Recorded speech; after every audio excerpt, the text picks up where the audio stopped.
actually need to bridge it to Acala first.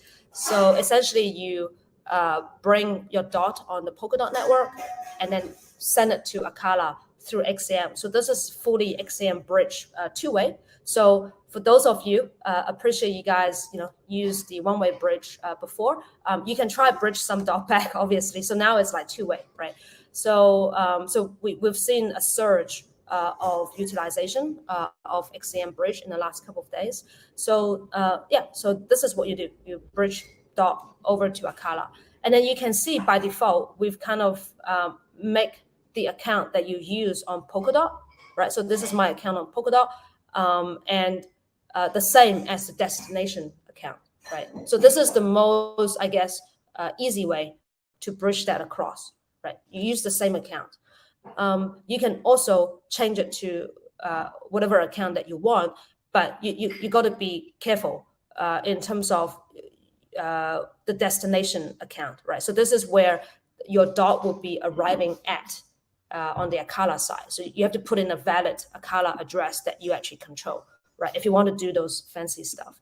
But by default, this is the easy way. And you just go transfer, and then it will be verified on Acala side, and then verify on the Polkadot side through XCM, and then your DOT is trustlessly crossed to Acala then. Once you've done that, then it's very easy.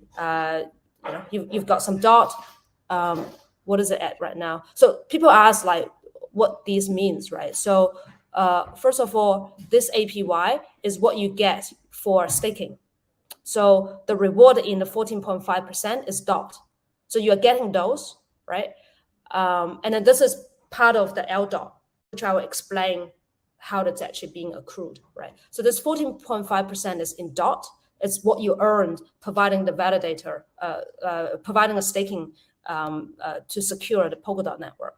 And then in addition, we have provided an additional reward in AUSD, right? So people also ask why we do this. So there's a number of reasons. One is ACA is actually a fixed supply token. Like we don't print, we don't mint. So every ACA is quite valuable to us. So we are very careful not to throw it out to the market very, very easily.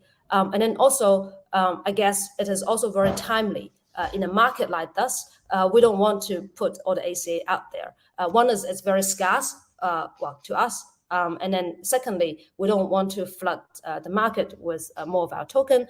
Then you can see the value of having a credit system, right? So then we over collateralize some of those tokens and then mint AUSD. And then as long as we have enough in the vault, in the collateralization, not only we can pay back the interest rate, but then down the track, we will also be able to pay back the principal as well as we go. So this is where this AUSD reward comes from. And then we also thought this will also be good, mostly for the recipients, like people who's earning the rewards. Because if we were to give out ACA, we will certainly have to put into a very long loyalty program, right? To make it fair and also protect ACA.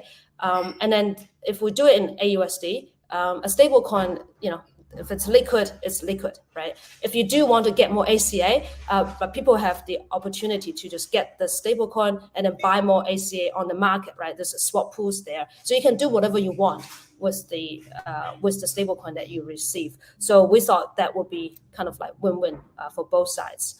So that's the reward part of it. And then for staking, so now you've got your DOT, and then it's very easy. So you just 10 DOT, and then you just stake, right? And you make sure that stake LDOT for reward is turned on. Otherwise, you're only receiving the DOT staking reward. Otherwise, if you turn it on, then you're also getting the AUSD reward as well. It's just simple, one-click stake, and then the DOT will get sent to Polkadot, and then they automatically have selected the validators for you, and over time it rotates the validators for you as well. So you don't need to go through the complicated selecting validators and forgot to keep track of them in between time. So this is what the staking is. And then it's worth mentioning what this means, because when you stake, let's use one to be at least 5, so maybe I'll use 10. This means when I stake 1 dot, right, you actually get 9.4 LDOT. What does that actually mean? So first of all, LDOT is a representation of the dot principal, as well as all the dot that you will earn from this point on going forward, the staking yield, right? So and then this whole protocol started off, the ratio is 1 to 10. So you can see this number will continue to go down because each LDOT will continue to be able to exchange for more and more dot, right? So you kind of get that around. So from day one, when this protocol is turned on, 1 dot can be exchanged for 10 LDOT, right? So, but LDOT is continually accruing dot staking reward. So which means 1 LDOT will continuously be able to swap for, well, not swap, but exchange for more and more dot over time. So this is like 94 now, so 9.4 now, right? It used to be like 10 dot can be swapped for 100, but now it's 94. Continue to drop this ratio as LDOT can accrue more dot rewards. So yeah, and then it will probably drop further as more staking reward is accrued to your account.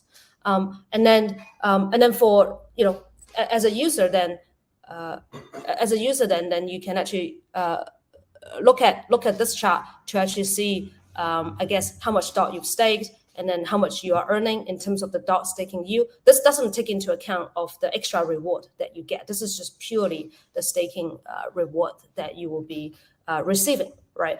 And then so this LDOT is essentially a representation of how your share of the entire liquid staking pool. Like if the pool has, say, 1,000 dot in it, how much we get into? 2.8 million. So let's say we have 3 million dot in this staking pool, and then you have 10% of it, then you're actually getting 10% of the dot principal as well as whatever staking yield that you earn, right? So it's just a representation of your share of the staking pool.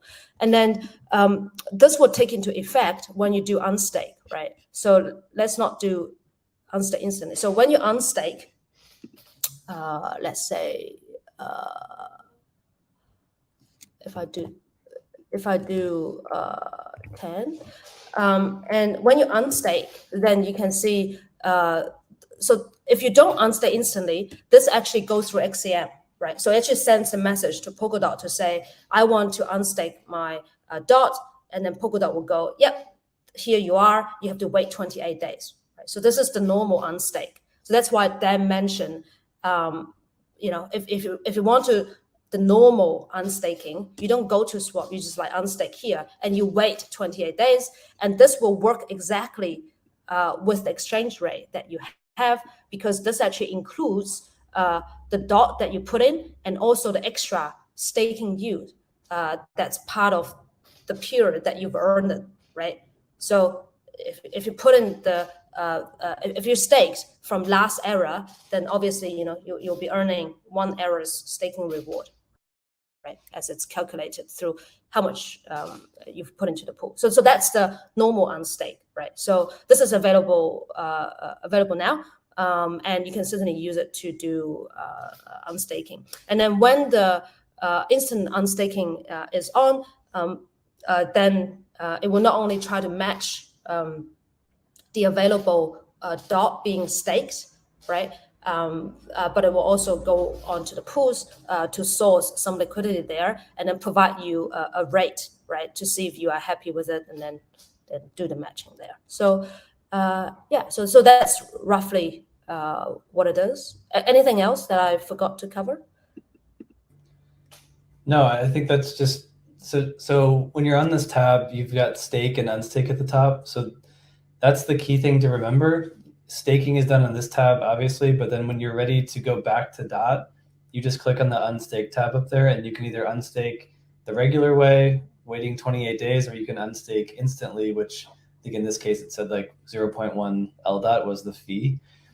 There's been a lot of people asking about like the LDOT to DOT ratio on the deck. So just to be clear, when you're unstaking, you don't go to the swap tab and swap. You go to there's no LDOT to DOT just yet.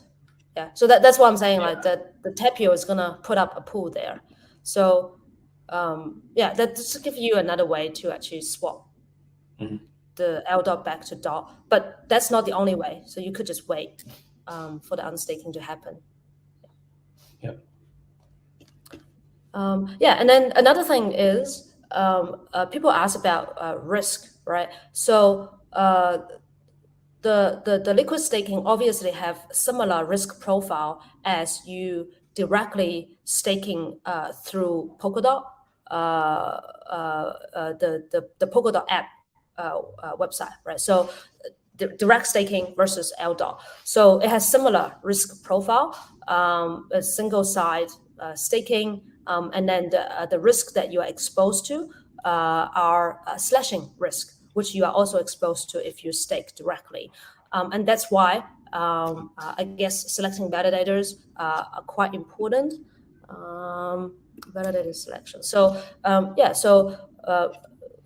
if you're doing it yourself, right? If you don't want to do LDOT, you just want to do direct, and then and not do anything else, you should still follow this, right? As best practices, like what do they have an on-chain identity, no slash history, validator history, like how long they've been running validator for Polkadot and Kusama, commission rate, all of these you can see on chain, right? These are on chain figures. And then for LDOT, LKSM, we're doing something extra is slash coverage. I mentioned institution providers. We can usually get them to do that. Coinbase, Blockdaemon, they can do that. And then also we prefer dedicated validators, so that dedicated means that particular validator is only validating for the LDOT and also LKSM pool. That's good because it kind of optimizes for us for the return. One thing, and the second is a lot better for us to easily track their performance, and also if they're dedicated to us, then I think it's a lot better service than they are also open for other services. So those are the things we look at, and I think another additional criteria that we are looking at is adding having also consider community validators, because if you only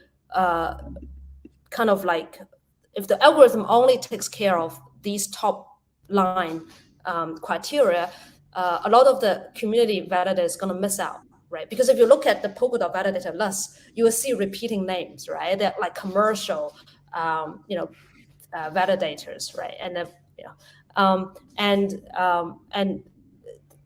then so that if you don't have some community validators participate, then I think it's a good way to involve them and then help the decentralization of the staking service. Because the last thing you want is so that having the commercial validators control this protocol, because the LDOT is supposed to be democratizing a professional, maybe even institution validator service, so that everybody, like even I just have $5, I can access those services. Because a lot of these like slash coverage, really competitive rates, and really high quality service level, usually like whales will get access to this, right? And they negotiate a rate because they have lots of DOT that they can put into their dedicated server they rent from some professional validators, right? But essentially what we are trying to go for, I don't think we are, I think we're on the path getting there, like getting the validator set. And then we're essentially democratizing that so that individual, starting with $5, you can participate in this and enjoying all of this stuff, right?